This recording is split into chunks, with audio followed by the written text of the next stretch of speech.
بسم اللہ الرحمن الرحیم۔ السلام علیکم۔ خالد رضی اللہ عنہ نے اس سفر پر روانگی سے پہلے ایک حکم یہ دیا کہ لشکر کا ہر فرد اونٹ پر سوار ہوگا، گھوڑے سواروں کے بغیر پیچھے پیچھے چلیں گے۔ دوسرا حکم یہ کہ عورتوں اور بچوں کو مدینہ بھیج دیا جائے۔ سالاروں کو خالد رضی اللہ عنہ نے کہا تھا کہ تمام لشکر کو اچھی طرح بتا دیں کہ وہ ایسے راستے پر جا رہے ہیں جس راستے پر پہلے کبھی کوئی لشکر نہیں گزرا۔ ہر کسی کو ذہنی طور پر تیار کیا جائے۔ مئی کا مہینہ اونٹوں کی فراہمی میں گزر گیا۔ جون 634 عیسوی ربیع الاخر 13 ہجری کا مہینہ شروع ہو گیا۔ اب تو صحرا جل رہا تھا۔ خالد رضی اللہ عنہ نے کوچ کا حکم دے دیا۔ ان کے ساتھ 9000 مجاہدین تھے جو اس خودکش سفر پر جا رہے تھے۔ قراقر تک سفر ویسا ہی تھا جیسا اس لشکر کا ہر سفر ہوا کرتا تھا۔ وہ سفر قراقر سے شروع ہونا تھا جسے مسلمان مورخوں نے اور یورپی مورخوں نے بھی تاریخ کا سب سے خطرناک اور بھیانک سفر کہا ہے۔ مثنہ بن حارثہ قراقر تک خالد رضی اللہ عنہ کے ساتھ گئے۔ مثنہ کو حیرہ واپس آنا تھا۔ قراقر سے جس قدر پانی ساتھ لے جایا جا سکتا تھا مشکیزوں میں بھر لیا گیا۔ مٹکے بھی اکٹھے کر لیے گئے تھے، ان میں بھی پانی بھر لیا گیا۔ اگلی صبح جب لشکر روانہ ہونے لگا تو مثنہ بن حارثہ خالد رضی اللہ عنہ سے اور ان کے سالاروں سے گلے لگ کر ملے۔ یعقوبی اور ابن یوسف نے لکھا ہے کہ مثنہ بن حارثہ پر رقت طاری ہو گئی تھی۔ ان کے منہ سے کوئی دعا نہ نکلی، آنکھوں سے آنسو نکل آئے۔ دعائیں ان کے دل میں تھیں۔ انہیں یقین نہیں تھا کہ وہ خالد رضی اللہ عنہ کو اور ان کے 9000 مجاہدین کو پھر کبھی دیکھ سکیں گے۔ خالد رضی اللہ عنہ اونٹ پر سوار ہونے لگے تو رافع بن عمیرہ دوڑتا آیا۔ ابن ولید، رافع نے خالد رضی اللہ عنہ کے دونوں کندھوں پر ہاتھ رکھ کر کہا، اب بھی سوچ لے، راستہ بدل لے، اتنی جانوں سے مت کھیل۔ ابن عمیرہ، خالد رضی اللہ عنہ نے غصے سے کہا، اللہ تجھے ہدایت دے، مجھے اللہ کی راہ سے مت روک، یا مجھے وہ رستہ بتا جو مدینہ کے لشکر تک جلدی پہنچا دے۔ تو نہیں جانتا، تو ہٹ میرے سامنے سے اور حکم مان جو میں نے دیا ہے۔ رافع خالد رضی اللہ عنہ کے آگے سے ہٹ گیا۔ خالد رضی اللہ عنہ اونٹ پر سوار ہوئے اور لشکر چل پڑا۔ سب سے آگے رافع کا اونٹ تھا، اسے رہبری کرنی تھی۔ مثنہ کھڑے دیکھتے رہے۔ انہوں نے اپنے ساتھیوں سے کہا، خلیفۃ المسلمین نے ٹھیک کہا تھا کہ اب کوئی ماں خالد جیسا بیٹا پیدا نہیں کرے گی۔ وہی صحرا جو رات کو خنک تھا سورج نکلتے ہی تپنے لگا، اور جب سورج اور اوپر آیا تو زمین سے پانی کے رنگ کے شعلے اٹھنے لگے۔ پانی کے رنگ کا جھلمل کرتا ایک پردہ تھا جو آگے آگے چل رہا تھا۔ اس کے آگے کچھ پتہ نہیں چلتا تھا کہ کیا ہے۔ جون کا سورج جب سر پر آیا تو لشکر کے افراد ایک دوسرے کو پہچان نہیں سکتے تھے۔ ہر کوئی زمین سے اٹھتی ہوئی تپش کے لرزتے پردے میں لرزتا، کانپتا یا لٹکے ہوئے باریک کپڑے کی طرح لہروں کی طرح ہلتا نظر آتا تھا۔ مجاہدین نے ایک جنگی ترانہ مل کر گانا شروع کر دیا۔ خالد رضی اللہ عنہ نے انہیں روک دیا کیونکہ بولنے سے پیاس بڑھ جانے کا امکان تھا۔ اونٹ کئی دنوں تک پیاسا سفر کر سکتا ہے، لیکن انسان پیدل جا رہا ہو یا اونٹ یا گھوڑے پر سوار ہو، وہ چند گھنٹوں سے زیادہ پیاس برداشت نہیں کر سکتا۔ پہلی شام جب پڑاؤ ہوا تو تمام لوگ پانی پر ٹوٹ پڑے۔ ان کے جسم جل رہے تھے۔ کھانے کی جگہ بھی انہوں نے پانی پی لیا۔ دوسرے دن لشکر کا ہر آدمی محسوس کرنے لگا تھا کہ یہ وہ صحرا نہیں جس میں انہوں نے بے شمار بار سفر کیا ہے، یہ تو جہنم ہے جس میں وہ چلے جا رہے ہیں۔ ایک تو تپش تھی جو جلا رہی تھی، دوسرے ریت کی چمک تھی جو آنکھیں نہیں کھولنے دیتی تھی۔ ریت کا سمندر تھا، بلکہ یہ آگ کا سمندر تھا، اور لشکر شعلوں میں تیرتا جا رہا تھا۔ تیسرے روز کا سفر اس طرح ہولناک اور اذیت ناک ہو گیا کہ ٹینوں اور نشیب و فراز کا علاقہ شروع ہو گیا تھا۔ یہ ریت اور مٹی کے ٹیلے تھے جو آگ کی دیواروں کی مانند تھے۔ پہلے تو لشکر سیدھا جا رہا تھا، اب تھوڑے تھوڑے فاصلے پر مڑنا پڑتا تھا۔ دیواروں جیسے ٹیلے مجاہدین کو جلا رہے تھے۔ یہاں سب سے زیادہ خطرہ بھٹک جانے کا تھا۔ بعض دیواروں جیسے ٹیلوں کے درمیان جگہ اتنی تنگ تھی کہ اونٹ دونوں طرف رگڑ کھا کر گزرتے تھے۔ اونٹ بدک جاتے تھے کہ ان کے جسموں کے ساتھ گرم لوہا لگایا گیا ہے۔ تیسری شام پڑاؤ ہوا تو سب کے منہ کھلے ہوئے تھے اور وہ آپس میں بات بھی نہیں کر سکتے تھے۔ اس شام لشکر نے پانی پیا تو یہ ہولناک انکشاف ہوا کہ باقی سفر کے لیے پانی نہیں رہا۔ پانی کا ذخیرہ 5 دنوں کے لیے کافی تھا، مگر یہ تیسرے روز ہی ختم ہو گیا۔ راستے میں بھی مجاہدین پانی پیتے تھے۔ چوتھا دن قیامت سے کم نہ تھا، پانی کی ایک بوند نہیں تھی۔ پیاس کا اثر جسمانی ہوتا ہے اور ایک اثر صحرا کا اپنا ہوتا ہے جو ذہن کو بگاڑ دیتا ہے۔ یہ ہوتی ہے وہ کیفیت جب سراب نظر آتے ہیں، پانی اور نخلستان دکھائی دیتے ہیں، شہر اور سمندری جہاز نظر آتے ہیں اور مسافر انہیں حقیقت سمجھتے ہیں۔ ریت کی چمک کا اثر بھی بڑا ہی خوفناک تھا۔ لشکر میں کسی نے چلا کر کہا، وہ پانی آ گیا ہے، پہلے میں پیوں گا۔ وہ آدمی چلتے اونٹ سے کود کر ایک طرف دوڑ پڑا۔ 3-4 مجاہدین اس کے پیچھے گئے۔ اسے اللہ کے سپرد کر دو، رافع بن عمیرہ نے دور سے کہا۔ صحرا نے قربانیاں وصول کرنی شروع کر دی ہیں، اس کے پیچھے مت دوڑو، سب مرو گے۔ تھوڑی دیر بعد ایک مجاہد بے ہوش ہو کر اونٹ سے گرا۔ وہ اٹھا اور اونٹ کی طرف آنے کے بجائے دوسری طرف چل پڑا۔ کوئی بھی اس کے پیچھے نہ گیا۔ پیچھے نہ جانے کی ایک وجہ یہ بھی تھی کہ سب کی آنکھیں بند تھیں۔ ریت کی چمک اور تپش آنکھیں کھولنے ہی نہیں دیتی تھی۔ چوتھا دن جو پانی کے بغیر گزر رہا تھا، صحیح معنوں میں جہنم کے دنوں میں سے ایک تھا۔ ایسے لگتا تھا جیسے سورج اور نیچے آ گیا ہو۔ پہلے تو سب خود آنکھیں بند رکھتے تھے کیونکہ چمک اور تپش آنکھوں کو جلاتی تھی، اب آنکھیں کھلتی ہی نہیں تھی۔ اونٹ تک ہارنے لگے تھے۔ کوئی اونٹ بڑی خوفناک آواز نکالتا، بیٹھنے کے لیے اگلی ٹانگوں کو دوہری کرتا اور ایک پہلو پر لڑھک جاتا۔ سوار بھی گرتا مگر اس میں اٹھنے کی ہمت نہیں ہوتی تھی۔ لشکر میں ہر کسی کی آنکھیں بند تھیں اور دماغ بیکار ہو گئے تھے۔ انہیں محسوس ہی نہیں ہوتا تھا کہ ان کا کوئی ساتھی اونٹ سے گر پڑا ہے یا یہ کہ اس کا اونٹ بھی گر پڑا ہے اور اسے اٹھا کر اپنے اونٹ پر بٹھا لیں۔ سراب کا شکار ہونے والوں کی تعداد بڑھتی جا رہی تھی۔ خود خالد رضی اللہ عنہ کی کیفیت ایسی ہو گئی تھی کہ انہیں کچھ پتہ نہیں چل رہا تھا کہ لشکر میں کیا ہو رہا ہے۔ وہ تو عزم اور ایمان کی قوت تھی جو انہیں زندہ رکھے ہوئے تھی، اور یہ اونٹ تھے جو چلے جا رہے تھے۔ اگر اونٹ رک جاتے تو لشکر کا کوئی ایک فرد بھی ایک قدم نہ چل سکتا تھا۔ گھوڑوں کے منہ کھل گئے تھے اور زبانیں لٹک آئی تھیں۔ مجاہدین کی زبانیں سوج گئی تھیں، حلق میں کانٹے چبھ رہے تھے، اس وجہ سے ان کے منہ بھی کھل گئے تھے۔ وہ تو اب لاشوں کی مانند ہو گئے تھے، اونٹوں کے پیٹوں پر اپنے آپ کو سنبھال نہیں سکتے تھے، اس لیے ان میں سے کوئی نہ کوئی گر پڑتا تھا۔ اب وہ عالم نزع کے قریب پہنچ رہے تھے، جسموں کی نمی خشک ہو چکی تھی۔ رات کو لشکر رکا، تمام رات مجاہدین نے جاگتے گزاری۔ جسموں کے اندر سوئیاں چبھتی تھیں، زبانوں کی حالت ایسی تھی جیسے منہ میں کسی نے لکڑی کا ٹکڑا رکھ دیا ہو۔ سفر کے آخری دن کا سورج طلوع ہو کر مجاہدین کو موت کا پیغام دینے لگا۔ کئی مجاہدین اونٹوں پر بے ہوش ہو گئے۔ وہ خوش قسمت تھے جو لڑک کر گرے نہیں۔ یہ لشکر اب ایک لشکر کی طرح نہیں جا رہا تھا۔ اونٹ بکھر گئے تھے، بعض بہت پیچھے رہ گئے تھے، کئی دائیں اور بائیں پھیل گئے تھے۔ رفتار خطرناک حد تک سست ہو گئی تھی۔ یہ پانی کے بغیر دوسرا دن تھا اور یہ ایک معجزہ تھا کہ وہ اب بھی زندہ تھے۔ کون سی طاقت تھی جو انہیں زندہ رکھے ہوئے تھی؟ وہ اللہ کا وہ پیغام تھا جو رسول کریم صلی اللہ علیہ وسلم لائے تھے، اور یہ مجاہدین انسانیت کے نجات کے لیے اللہ کا یہ پیغام زمین کے گوشے گوشے تک پہنچانے کے لیے صحرا کی آگ میں سے گزر رہے تھے۔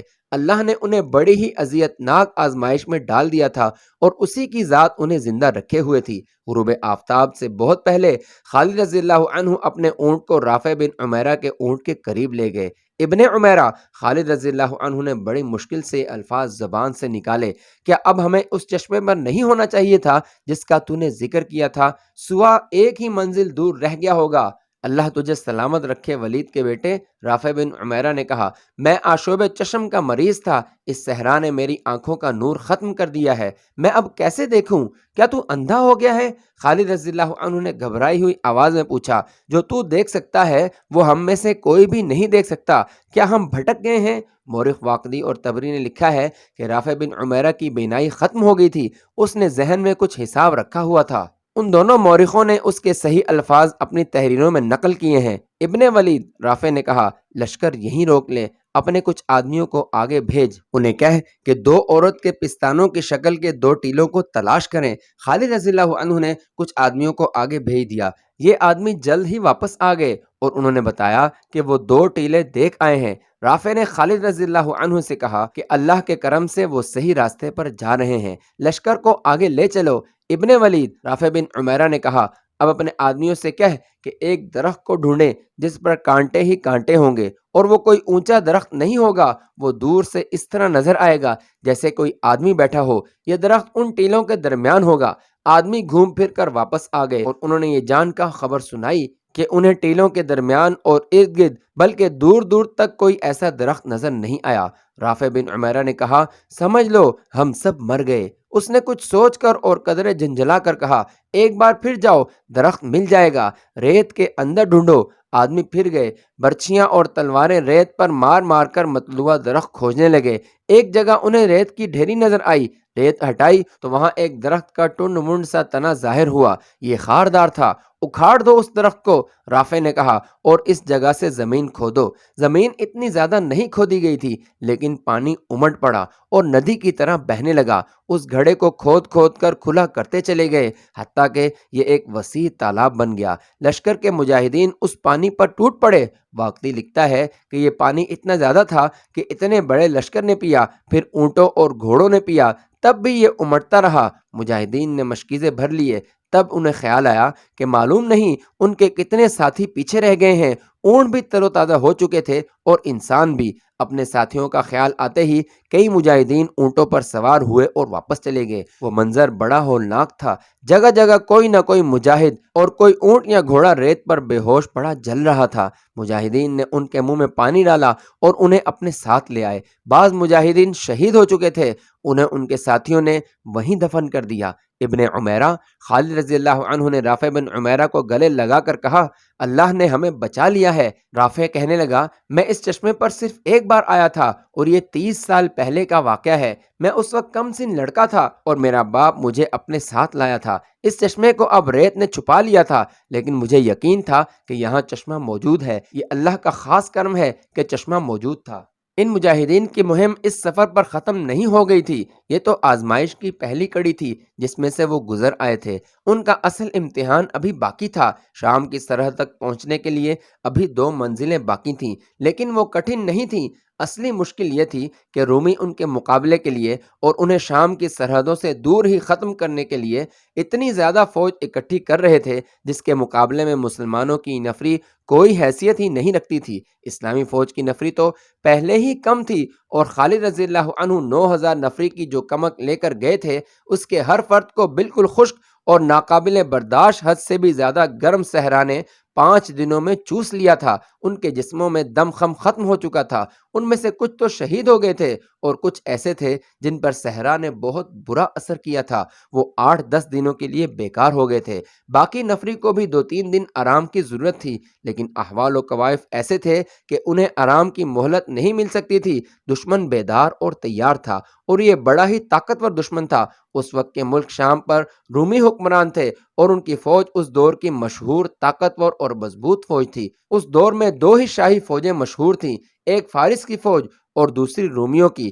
دور دور تک ان دونوں فوجوں کی دھاک بیٹھی ہوئی تھی۔ نفری زیادہ ہونے کے علاوہ ان کے ہتھیار برتر تھے۔ روم کی فوج کے متعلق تاریخ نویسوں نے لکھا ہے کہ جس راستے سے گزرتی تھی اس راستے کی بستیاں خالی ہو جاتی تھیں۔ فارس کی جنگی طاقت کو تو مسلمانوں نے بڑی تھوڑی نفری سے ختم کر دیا تھا اور عراق کے بے شمار علاقے پر قبضہ کر لیا تھا۔ اب مسلمان دوسری بڑی جنگی طاقت کو للکار رہے تھے۔ رومی اکیلے نہیں تھے، ان کا اتحادی غسان کا بڑا ہی طاقتور قبیلہ تھا۔ رومی جب ان علاقوں میں آئے تھے تو غسان واحد قبیلہ تھا جس نے رومیوں کا مقابلہ کیا تھا۔ یہ مقابلہ چند دنوں یا مہینوں پر ختم نہیں ہو گیا تھا، بلکہ غسانی بڑی لمبی مدت تک کے لیے لڑتے رہے تھے۔ رومیوں نے شام کے وسیع علاقے پر قبضہ کر لیا تو بھی غسانی لڑتے رہے۔ وہ رومی فوج کی سرحدی چوکیوں پر شب خون مارتے رہے اور کبھی رومیوں کے مقبوضہ علاقے میں دور اندر جا کر بھی حملے کرتے رہے۔ غسانی اور رومیوں کی یہ جنگ نسل بعد نسل چلتی رہی۔ آخر رومیوں کو تسلیم کرنا پڑا کہ غسانی ایک قبیلہ نہیں، قوم ہے اور انہیں تہ تیغ نہیں کیا جا سکتا۔ چنانچہ رومیوں نے غسانیوں کی الگ قومی حیثیت تسلیم کر لی اور انہیں شام کا کچھ علاقہ دے کر انہیں اس طرح کی خود مختاری دے دی کہ ان کا اپنا بادشاہ ہوگا اور وہ کسی حد تک روم کے بادشاہ کے ماتحت ہوگا۔ یہ بڑا ہی پرانا واقعہ ہے۔ وقت گزرنے کے ساتھ غسانی قبیلہ ایسی صورت اختیار کر گیا کہ اس کے شاہی خاندان کو روم کا شاہی خاندان سمجھا جانے لگا۔ آج کے اردن اور جنوبی شام پر غسانیوں کی حکمرانی تھی۔ یہ بھی رومیوں کی طرح ایک بادشاہی تھی جس کی فوج منظم اور طاقتور تھی اور اسے ہتھیاروں کے معاملے میں بھی برتری حاصل تھی۔ اس بادشاہی کا پایا تخت بصرہ تھا۔ مسلمان رومیوں اور غسانیوں کو للکار کر بہت بڑا خطرہ مول لے رہے تھے۔ جنگ کا یہ دستور ہے کہ حملہ آور فوج کی نفری اس ملک کی فوج سے 3 گنا نہ ہو تو دگنی ضرور ہونی چاہیے، کیونکہ جس فوج پر حملہ کیا جاتا ہے وہ قلعہ بند ہوتی ہے اور تازہ دم بھی۔ حملہ آور فوج بڑا لمبا سفر کر کے آتی ہے، اس لیے وہ تازہ دم نہیں ہوتی۔ جس فوج پر حملہ کیا جاتا ہے وہ اپنے ملک میں ہوتی ہے جہاں اسے رسد اور کمک کی سہولت موجود ہوتی ہے۔ اس کے مقابلے میں حملہ آور فوج اس سہولت سے محروم ہوتی ہے۔ وہاں کا بچہ بچہ حملہ آور فوج کا دشمن ہوتا ہے۔ مسلمان جب شام پر حملہ کرنے کے لیے گئے تو ان کی نفری 37,000 تھی۔ 28,000 پہلے وہاں موجود تھی اور کم و بیش 9,000 خالد رضی اللہ عنہ لے کر گئے تھے۔ یہ 9,000 مجاہدین فوری طور پر لڑنے کے قابل نہیں تھے۔ جس ملک پر وہ حملہ کرنے کے لیے گئے تھے وہاں کم و بیش 1.5 لاکھ نفری کی تازہ دم فوج موجود تھی اور مقابلے کے لیے بالکل تیار۔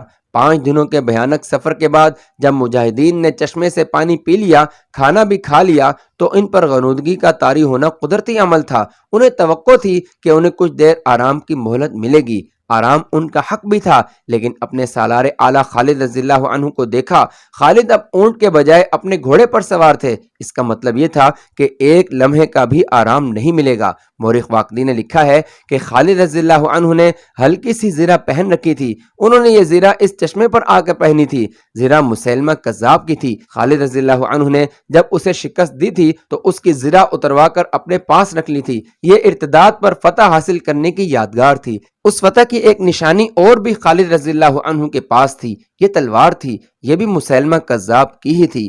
خالد رضی اللہ عنہ نے وہی تلوار کمر سے باندھ رکھی تھی۔ واقدی کے مطابق خالد رضی اللہ عنہ کے سر پر زنجیروں والی خود تھی اور خود پر انہوں نے امامہ باندھا ہوا تھا۔ امامہ کا رنگ سرخ تھا۔